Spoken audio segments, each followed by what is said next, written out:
At 5:14 a.m. on October 6, 2025, federal agents surrounded a marble-lined building in Austin, Texas. Inside, behind the heavy oak door of the Secretary of State's executive office, was a man no one expected to see in handcuffs. Ethan Mallory, the state's top election official, the man sworn to protect democracy. When the battering ram hit, the sound echoed like a verdict. Once, twice, then a crash of splintering wood. The silence that followed was broken only by the steady radio clicks of the agents advancing. What they found inside wasn't a scene of governance. It was a war room disguised as an office. Under stacks of legislative files lay bricks of methamphetamine, powdered fentanyl sealed in vacuum bags, and custom-modified assault rifles. Every detail screamed betrayal. The flag in the corner, the family photo on the desk, the state seal above a cache of narcotics. Mallory didn't resist. He stood motionless, eyes blank, as agents cuffed him beneath the glow of his own nameplate. But the office itself, the seat of power, spoke louder than any confession. Corruption hadn't infiltrated from the outside. It had been governing from within. They disgraced the badge, undermined every honest officer in this state, and betrayed the people who trusted them, one official said later, his voice cracking at the podium. That morning, Texas woke up to a headline it never imagined possible. State Secretary arrested in cartel conspiracy. But the shock was only beginning. Hours later, federal units descended on Mallory's suburban home, a two-story brick house with a trimmed lawn and a flagpole out front. From the outside, it looked like any other family home in Austin's quiet outskirts. Inside, it was a fortress of organized crime. Basement lights flickered on as agents swept through. Against the concrete walls, 96 rifles and pistols stood in perfect order, serial numbers filed down. Nearby, steel crates held more than 40,000 rounds of ammunition, enough to supply a small army. On steel shelves, $14 million worth of meth and fentanyl sat in neat rows, each package labeled and dated. The home of a public servant had become a cartel command post hidden in plain sight. Veteran officers could barely process the scale. In my early career, one narcotics agent recalled, a 5-pound meth bust was huge. 10 pounds made national news. This, over 950 pounds of pure product. It's enough to poison a generation. And yet, the most devastating discovery wasn't the drugs or the weapons. It was a name buried in the encrypted files recovered from Mallory's office computer. Martha Alicia Mendez Aguilar, his wife. Federal intelligence knew that name well. Her alias, La Diabla, the she-devil. For years she had been nothing more than a ghost story in cartel briefings, whispered among agents, tied to assassinations, disappearances, and cross-border operations stretching from Tijuana to Juarez. Her myth was that of a woman no one had ever seen and everyone feared. But in truth, she hadn't vanished into Mexico's underworld. She had crossed into Texas, legally documented, flawlessly assimilated, and perfectly camouflaged.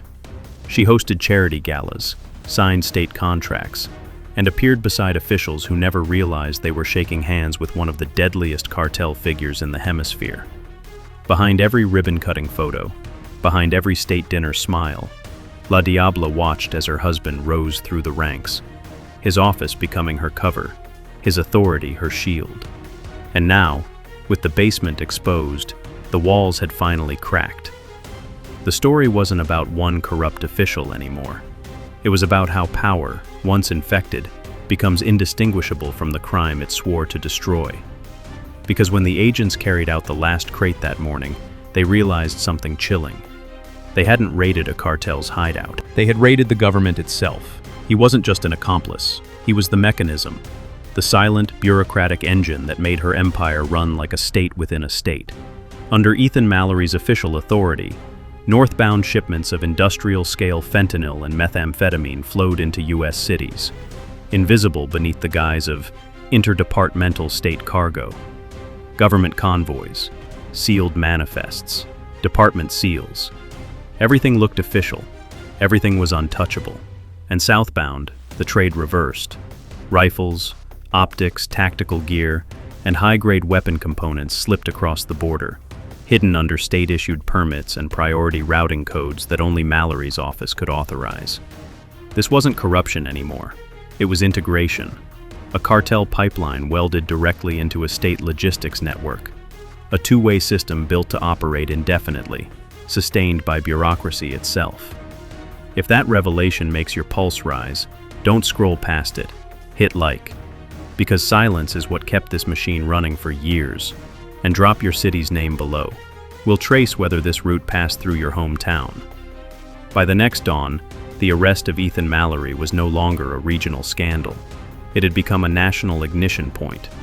The evidence didn't just implicate one man. It mapped an entire distribution superhighway, stretching from Houston to Phoenix, Dallas to Chicago, a shadow network that spanned half the country, invisible beneath the rhythms of legal commerce. At 4:52 a.m., in a dimly lit mobile command trailer outside the DEA field office in San Antonio, a single monitor glowed in the dark. Across it pulsed one name: Operation Iron Veil, Phase 3. Primary targets: 6 counties. Confirmed hubs: 4. Objective: cut the system before it could react. The order went live. Helicopters rose into a pale, windless morning. Rotor wash tore at the gravel and leaves below. Convoys of armored SUVs rolled down the I-35 in silent formation. No sirens, no lights, no chatter. Timing was everything. Surprise was survival. The first strike landed in El Paso, at a warehouse listed under agricultural supply storage. From the outside, it looked unremarkable. Corrugated steel, faded signage, padlocked gates. But to those watching the heat signatures through drone feeds, it was a vein of the beast. At 5:07 a.m., the breach charge detonated. The door didn't just open, it imploded. Within seconds, the warehouse erupted into chaos. Gunfire flared, short, surgical bursts. Cartel enforcers were already in position, armed with AK variants and ballistic vests, moving with the deadly calm of men who knew retreat wasn't an option. They fought to hold ground, to buy time. For them, this wasn't defense, it was ritual. The firefight lasted 2 minutes and 47 seconds, but inside that window, the world became sound and heat. Shell casings clattered across the floor. Sparks ricocheted off forklifts. A wall-mounted clock shattered at 5:09. One agent went down, shoulder wound, dragged out, stabilized. No one broke formation. When the gunfire fell silent, 7 cartel gunmen lay dead or restrained. The warehouse was theirs, and what they found inside changed everything. Behind pallets of fertilizer and crates of farm tools, agents uncovered a fleet of long-haul semi-trucks, each one outfitted with false interior walls, lead-lined compartments, and X-ray-resistant cargo shielding. They weren't designed for street smuggling.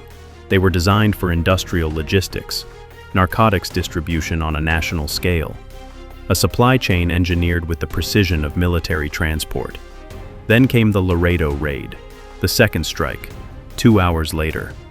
Target: Riverstone Freight, a modest depot tucked behind a row of warehouses. No gunfire this time, just the heavy silence of men pretending to be workers, eyes fixed to the floor, hands trembling near their paperwork. Inside a small administrative office, agents uncovered route ledgers, burner phones, coded spreadsheets, and black envelopes stuffed with shipment records. Each document connected deliveries to over 30 U.S. states. Every route originated in Texas. Every shipment appeared legitimate. By nightfall, the arrests rippled outward like aftershocks. Over 800 suspects in 72 hours. Not just traffickers, but freight brokers, county traffic officers, customs clerks, even a city coroner who'd been approving expedited transport with a single rubber stamp. The system wasn't merely compromised. It had been operating in plain sight, woven into the fabric of governance, its tentacles in procurement, logistics, and law enforcement alike. And yet, amid all the chaos, gunfire, and headlines, the true shock wasn't in the resistance. It was in how smoothly it all ran until the very last second. Because when corruption stops hiding, and starts operating as infrastructure, you're not fighting crime anymore. You're not fighting criminals anymore. You're fighting the system itself. The shock wore off fast, replaced by something colder, heavier. Every warehouse raided had clean paperwork. Every truck carried a valid inspection certificate. Every shipment led to a verifiable receiver with legitimate tax records and invoices. The system didn't look like organized crime. It looked like perfect government efficiency. On Tuesday evening, inside a fortified command center west of Austin, a small group of federal commanders watched the collapse unfold in real time. The room smelled of burnt coffee and static. Screens flickered with fragmented updates, warehouse to warehouse, county to county, each feed showing another domino falling. Between the bursts of radio traffic, silence pressed against every wall. The silence of realization. La Diabla's empire hadn't been hidden. It had been camouflaged as order, and somewhere out there, she was still moving. Unseen, unhurried, untouched. 812 arrests, 72 hours, and it still wasn't enough. Because this wasn't just criminals being cuffed. It was sheriffs, clerks, inspectors, coroners, people who had signed the very documents that kept the system alive. If this sounds like fiction, it isn't. Tap like to push this story past the algorithms that want it buried. Because the deeper you go, the clearer the pattern becomes. Long before the raids, long before the headlines, long before Ethan Mallory's office became a crime scene, the structure already existed. It didn't appear overnight. It grew slowly, like roots under concrete, invisible until the pavement cracked. Federal analysts began mapping what they called the organism, and what they found terrified even the veterans of the narcotics wars. La Diabla didn't behave like a cartel queen. She thought like a logistics engineer. Her empire wasn't built on fear. It was built on systems. And systems don't panic. They run. At the center of it all was what the FBI would later label the two-way wheel, a closed-loop supply engine designed for infinite motion. Northbound, industrial-grade fentanyl and methamphetamine, processed in high-capacity labs across Sinaloa and Sonora, packed in legal consumer crates, cleaning agents, food additives, fertilizers. They crossed into Texas through bonded distribution corridors, then fragmented across 30 states, from Appalachian backroads to suburban Pennsylvania.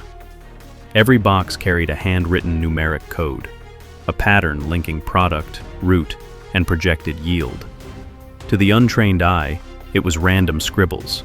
To insiders, it was a language, a ledger, a signature. Southbound, rifles, pistols, optics, stabilizers, magazines, and conversion kits, all purchased legally inside the United States, were concealed within freight trucks equipped with double interior walls, designed specifically to defeat border X-ray scanners.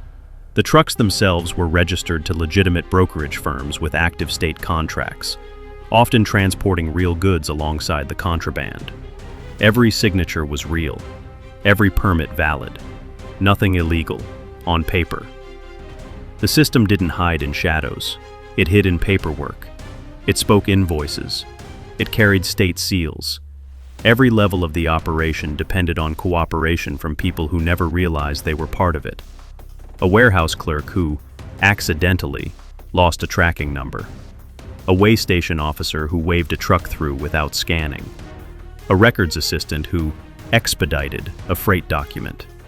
A contractor who installed false flooring without asking questions. No threats, no gunfire, just compliance, purchased with respectability. Each participant believed they were helping someone important, a state project, an emergency shipment, a favor for a friend. That was her genius. La Diabla didn't rule through fear. She ruled through plausibility. She didn't need to intimidate her way into power. She bought silence through credibility. And Ethan Mallory? He provided the one commodity a cartel could never manufacture: legitimacy.